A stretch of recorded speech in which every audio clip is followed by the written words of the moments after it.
ಬೆಳಗಾವಿಯಲ್ಲಿ ಸಾರ್ವಜನಿಕರ ಕೋಟ್ಯಾಂತರ ರೂಪಾಯಿ ಹಣಕ್ಕೆ ಕನ್ನ ಹಾಕಿರುವ ಶಿವಂ ಅಸೋಸಿಯೇಟ್ಸ್ ಮತ್ತು ಆದಿತ್ಯ ರಾಜ್ ಕ್ಯಾಪಿಟಲ್ ಸಂಸ್ಥೆಗಳ ಭೀಕರ ಅಕ್ರಮ ಹಣಕಾಸು ಕರ್ಮಕಾಂಡ ಇಡೀ ಜಿಲ್ಲೆಯನ್ನೇ ನಡಗಿಸ್ತಾ ಇದೆ.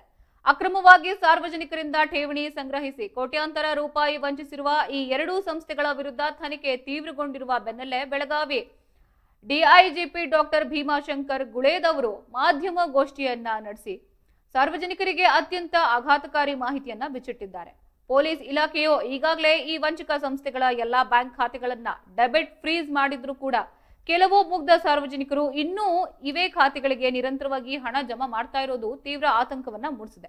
ಶಿವಂ ಅಸೋಸಿಯೇಟ್ ಸಂಸ್ಥೆಯ ಶಿವಾನಂದ ನೀಲಣ್ಣನವರ್ ಸೇರಿದಂತೆ ಯಾರಿಗೂ ಸಾರ್ವಜನಿಕರಿಂದ ಠೇವಣಿ ಸಂಗ್ರಹಿಸಲು ಭಾರತೀಯ ರಿಸರ್ವ್ ಬ್ಯಾಂಕ್ ಅಂದ್ರೆ ಆರ್ಬಿಐ ಯಾವುದೇ ಬ್ಯಾಂಕಿಂಗ್ ಪರವಾಗಿ ನೀಡಿಲ್ಲ ಎಂದು ಡಿಐಜಿಪಿ ಸ್ಪಷ್ಟಪಡಿಸಿದ್ದಾರೆ.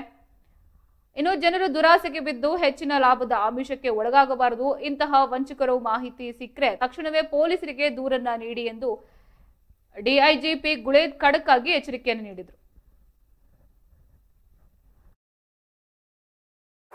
ತಪ್ಪಿಸಿದ್ದಾರೆ. ಇಟ್ರು ಅಂತಂದ್ರೆ ಅವತ್ತಿನ ದಿವಸ ಅವನು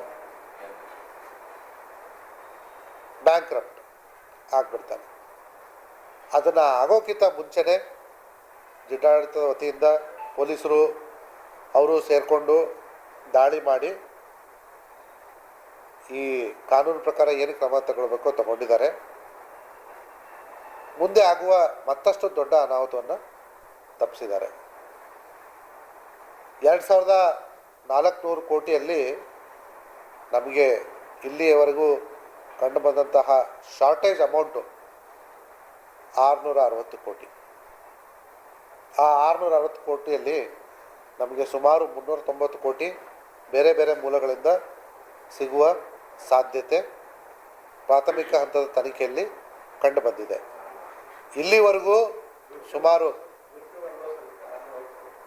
660 ಕೋಟಿ ಶಾರ್ಟೇಜ್ ಇದೆ. ಬೇರೆ ಬೇರೆ ಮುಖಾಂತರ ಬ್ಯಾಂಕ್ ಅಕೌಂಟ್ಸು, ಒಂದಿಷ್ಟು FD, ಕೆಲವೊಂದಿಷ್ಟು ಸ್ಟಾಕ್ಸ್ ಇದ್ದಾವೆ, ಇನ್ನು ಕೆಲವೊಂದಿಷ್ಟು ಬಂಗಾರ ಖರೀದಿ ಮಾಡಿರೋದಿದೆ. ತಮಗೆ ಗೊತ್ತಿರೋ ಹಾಗೆ ಆಲ್ರೆಡಿ ನಾವು ಅವನ 5 ಹೈ ಎಂಡ್ ಕಾರ್ಗಳನ್ನು ನಾವು ಆಲ್ರೆಡಿ ನಮ್ಮ ವಶಕ್ಕೆ ಪಡೆದುಕೊಂಡಿದ್ದೀವಿ. ಜೊತೆಗೆ ಸುಮಾರು ಪ್ರಾಪರ್ಟೀಸ್ ಕೂಡ ಖರೀದಿ ಮಾಡಿದ್ದಾರೆ. ಮತ್ತಷ್ಟು ನಮ್ಮ ತನಿಖೆ ನಡೀತಾ ಇದೆ. ಇದೆಲ್ಲ ಆಗಿರ್ತಕ್ಕಂಥದ್ದು ನಮಗೆ ಇಲ್ಲಿವರೆಗೂ ಅವನ ಪ್ರಾಪರ್ಟಿ ಸಿಕ್ಕಿರೋದು ಕರ್ನಾಟಕದ ಒಳಗಡೆ ಅವನು ಏನು ಮಾಡಿದನೋ ಅದರದ್ದು. ಇದ್ರ ಜೊತೆಗೆ ನಾವು ಈಗಾಗಲೇ ಅವನ ಹೈಯೆಸ್ಟ್ ಇನ್ವೆಸ್ಟರ್ಸ್ ಇರೋದು ಪಕ್ಕದ ರಾಜ್ಯ ಮಹಾರಾಷ್ಟ್ರದಿಂದ. ಅಲ್ಲಿನ ಪೊಲೀಸರಿಗೂ ಕೂಡ ಮಾಹಿತಿಯನ್ನು ಕೊಟ್ಟಿದ್ದೀವಿ. ಅದ್ರ ಜೊತೆಗೆ ಕೆಲವೊಂದು ಮಾಹಿತಿಯನ್ನು ಮಹಾರಾಷ್ಟ್ರ ಸರ್ಕಾರದಿಂದ, ಮಹಾರಾಷ್ಟ್ರ ಪೊಲೀಸರಿಂದ ಕೂಡ ನಾವು ಸಂಗ್ರಹಿಸ್ಕೊಳ್ತಾ ಇದ್ದೀವಿ. ಇವನು ಇಟ್ರು ಅಂತಂದರೆ ಅವತ್ತಿನ ದಿವಸ ಅವನು ಬ್ಯಾಂಕ್ರಪ್ಟ್ ಆಗ್ಬಿಡ್ತಾನೆ. ಅದನ್ನು ಆಗೋಕ್ಕಿಂತ ಮುಂಚೆನೆ ಜಿಲ್ಲಾಡಳಿತದ ವತಿಯಿಂದ ಪೊಲೀಸರು ಅವರು ಸೇರಿಕೊಂಡು ದಾಳಿ ಮಾಡಿ ಈ ಕಾನೂನು ಪ್ರಕಾರ ಏನು ಕ್ರಮ ತಗೊಳ್ಬೇಕೋ ತಗೊಂಡಿದ್ದಾರೆ.